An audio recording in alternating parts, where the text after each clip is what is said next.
Since last year, many footballers have taken a decision to take the knee in a symbolic gesture against racism.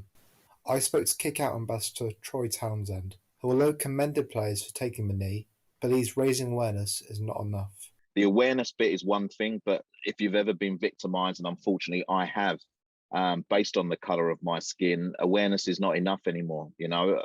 I want to see the perpetrator, the person that has chosen to victimize me based on my color of my skin, held to account and have the strongest possible sanction if it's in football, but punishment outside of that. I think football can have a massive influence back into our society. And I challenge people that actually say, well, it's not a football problem, it's a societal problem.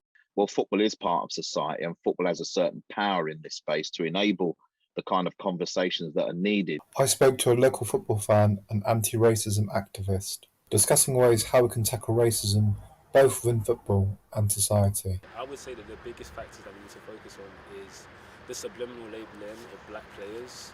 For example, like in an Australian article I read, I noticed that they labelled it as 3 black players missed penalties within the Euros, causing England to lose. I feel like labelling those players and saying black players wasn't necessary, it just kind of like demeans us and like demonizes us, if you will. And additionally, I'd say looking at into society as a whole, we need to focus on the fact that even if a black player does mess up, like they are still positive to us. I feel like we shouldn't be labelled just in the negatives. For example, like Marcus Rashford does a lot for his community, feeds kids. Wilfred Zaha does a lot for the community as well.